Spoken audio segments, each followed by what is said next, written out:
Hey guys, Problem1701 here, and today we're going to be reviewing Dreamland with the 10th Doctor. This is my first time watching Dreamland, and I have to say right off the bat, the animation looks terrible. Especially for the human characters. More specifically, I should say, the human characters in it look awful. Infinite Quest looked much better. Infinite Quest has it beat in animation, hands down. The 3D modeling they went for here, awful. Tennant looks a mess. His hair looks wrong. His face looks wrong. His body proportions are really weird. They really go for the skinny stickman look with the legs and these giant hands. His hands are huge. Remember when they're in the little gas chamber room and he's locked down, his hands look huge. They look disproportionate. The other human characters as well, they just look awful. And I don't think that's something you ever quite get past anytime you're watching this. They just look terrible. Now, the bugs in it, they look fine. I actually think they look pretty good. The little insect race, the more Roswell-looking traditional aliens look fine. And the location work looks fine. The interior of the TARDIS looks really good at the end. I really enjoyed that. But the human models, which is what you see a lot of, just garbage. And some of the animation looks cheap. Like at one point when the Doctor snatches something out of the, like, general or whatever he is, hand, captain's hand, whoever it is, the way it clips from his hand into the Doctor's hand looks weird and wonky. There's one time when the Doctor's walking, it looks like he's reverse moonwalking. Doesn't look right at all. The story is okay. I don't hate the story. If Doctor Who's going to do an Area 51 Roswell story, I would have rather them do a better one, and I'm perfectly fine with the modern series actually doing one, and then this can kind of just be a what-if thing. I'd be fine with that. I gotta say, the little captain or general that runs the military base, whatever rank he was, is extremely stereotypical.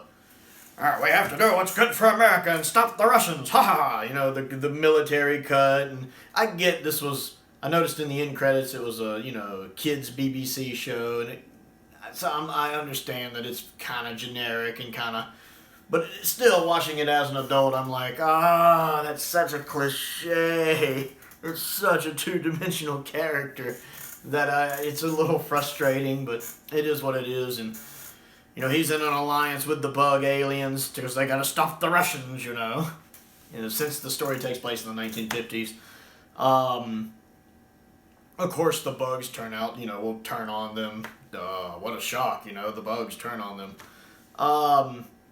I like the fact that this has Georgia Moffat in it, Tennant's wife voicing the waitress Cassie. I like that. It has David Warner in it. I love me some David Warner, so that's nice to see as well. I think the voice actors do a fine job in this. I enjoyed them in it. I like the fact that the Doctor does feel like the Doctor in this. The 10th Doctor does always feel like he's in control of the situation, no matter what's going on. Even when he's restrained with the gas, he's not losing his cool. He's not freaking out. He's calm. He pops out of his restraint. A little trick I learned from Houdini. Every time he's in trouble, he still feels like he's in control of the situation, which is, to me, something that's key for the Doctor. And then I like when they're in the little warehouse room and that little swarm brain is attacking them, how they hide under the crate. Oh, what's the plan? It's a work in progress. And then, the Doctor's like, what, you didn't count how many steps when you came in? 160 forward, 60 to the left, and I love the fact that's the Doctor. That feels like the Doctor. The Doctor counted his steps when he was coming in. Yeah, always count your steps. You never know when you're going to need a quick escape. I love that. You never know when you're going to have to need a quick escape in a box. That feels like the Doctor, which is a lot of what the main series has been lacking the past 3 seasons. So I like the fact that the Doctor very much feels like the Doctor. They're always planning ahead. They've always got, he's always got an answer for everything. That scene when he counted the steps in there is just a perfect example of that. And at the end of the day, he had Cassie and, I can't remember the Indian character's name, had him back. They brought the TARDIS in, so he had the TARDIS right when he needed it so he could pop in. and get the cure. I like the fact that, you know, the Roswell aliens are the friendly aliens. Of course, the bug aliens are the bad aliens. And it was a nice little nod to the actual movie Aliens when they find all of the eggs and the queen in there. And the queen was kind of like the alien queen from Aliens. And the pods open up kind of like the facehugger pods and Aliens. It's a nice little nod to Aliens. I like the fact that it even references aliens in it. You know, when the Doctor mentions Die Hard in Aliens. So I enjoyed it. It was worth a watch. I didn't hate it. I mean, I hated the animation, or the human character animation, but the story I didn't hate. It was okay. It was worth a watch. It's not something I'm going to go back and rewatch anytime soon.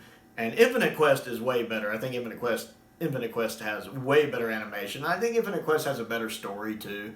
But it's definitely worth a watch if you hadn't seen it. And it's something I can see myself going back and watching, you know, 5 or 10 years.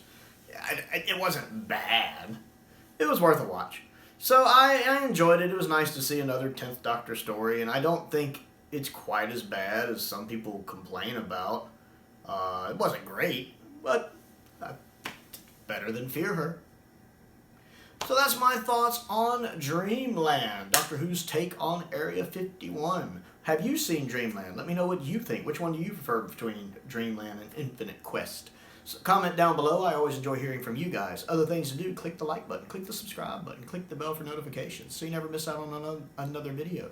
I also have a Patreon if you like what I do and would like to contribute to what I do, you know, helping me import all this wonderful UK Doctor Who stuff. There's a link to that down below. Most importantly, though, thank you for watching.